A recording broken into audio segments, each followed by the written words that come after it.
If you've ever used a dating app, you must be familiar with the filters, whether it's age, height, religion, ethnicity. Depending on the app, the filters can go on endlessly.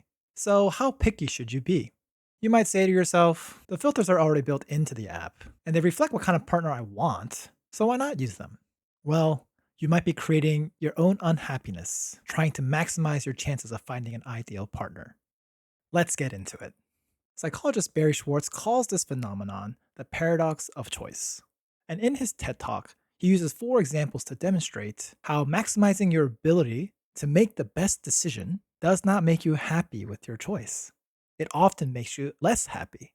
I'll be going through his examples, applying it to the dating situation. In his first example, he describes how having too many choices will lead to anticipating regret. In general, we think that choices are a good thing.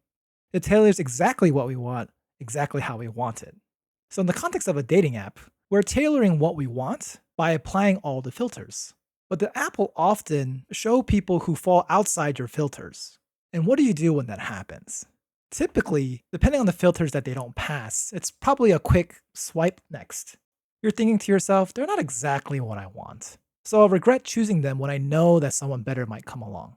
It's a form of FOMO, a fear of missing out. And in this case, the fear of missing out someone who might be better as you're swiping through the app. After all, with so many choices to pick from, there must be someone who fits all my criteria, right? And you might find yourself, the more you're swiping, the more profiles that don't meet your criteria, the more you become unhappy with your options. In the second example, Schwartz describes how we're always comparing our choices based on the opportunity cost. The opportunity cost is an economic term that basically describes when you're choosing one option, you're rejecting another.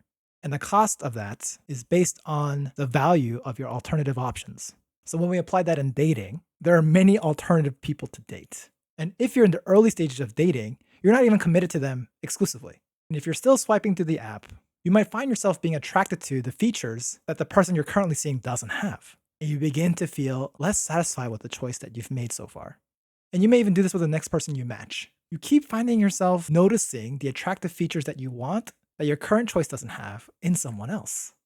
And so, depending on how many filters you have, how many standards you have, how many criteria you have, you will always feel like the grass is greener on the other side.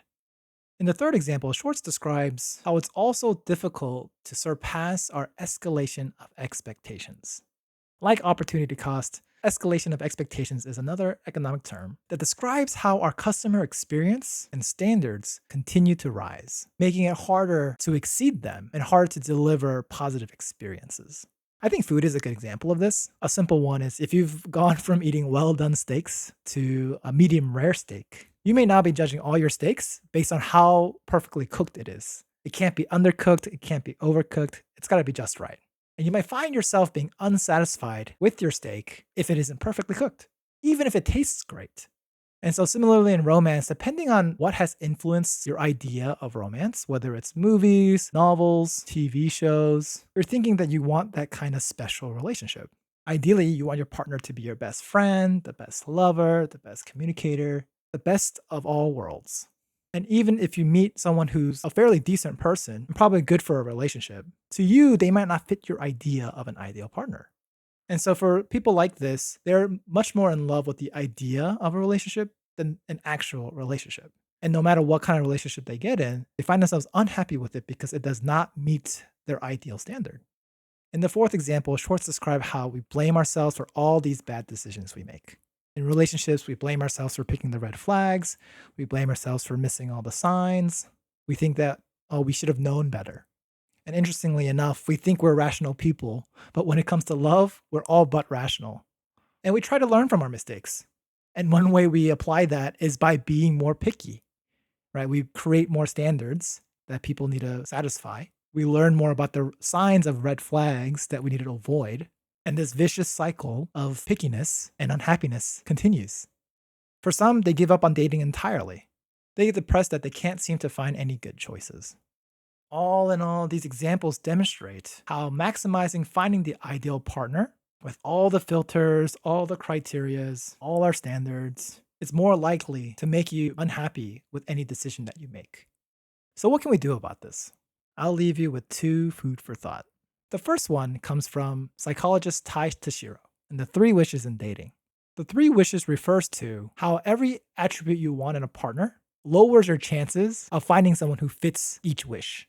And doing the math, after 3 wishes, you have effectively reduced your dating pool down to about 1%. OkCupid also did a case study demonstrating how, starting with 1,000 profiles, they added 1 deal breaker at a time. And they saw how much of the pool shrunk for each deal breaker.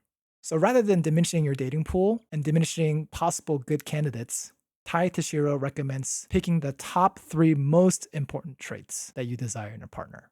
And like any wish, you have to be careful for what you wish for. You don't want to waste any wish. If you're really adamant about height filters, you might be wasting a wish. Similarly, according to this research, not only height, but if you're choosing someone based on their wealth, you might be wasting your wish because height and wealth are very low predictors of relationship satisfaction. Instead, you might want to consider attributes like kindness, emotional stability, and in Tai Tashiro's research, a partner who is exciting actually improves relationship satisfaction. That is, until your relationship gets boring. Regardless, if you're gonna be picky, be very picky about 3 things. The second food for thought comes from one of the best, if not the best, relationship researchers, Julie and John Gottman. They say that 69% of relationship conflicts are perpetual conflicts.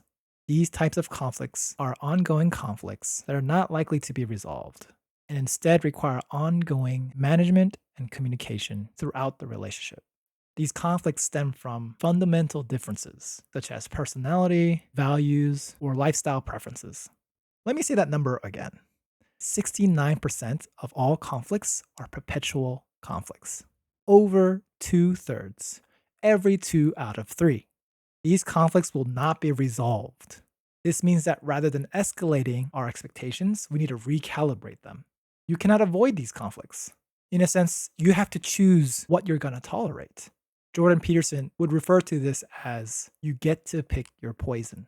There are no perfect options. So when you're trying to find a partner, you have to recognize that there's going to be parts of them that you will not like. And that's perfectly normal. And you have to choose the things that you're not going to like. And you're going to have to choose what you're going to tolerate. And wrapping this video up, I want to say that your ideal partner is not discovered by finding the best person on a dating app, swiping endlessly until they fit all your criteria. Good relationships are built by 2 flawed individuals committing to make their relationship work and taking the necessary actions to demonstrate their commitment. Thank you for making it this far. My name is Choi Dongsan. You can also call me DS. I'm an ex-engineering professor turned relationship coach, and I love to support people to build healthy relationships where they feel seen and heard. Feel free to reach out to me if you need any support. You can find my links in the description. Please subscribe if you like this content. I will continue to create more relationship content that will help you navigate building healthier relationships. Thanks again. Hope to see you next time. Bye-bye.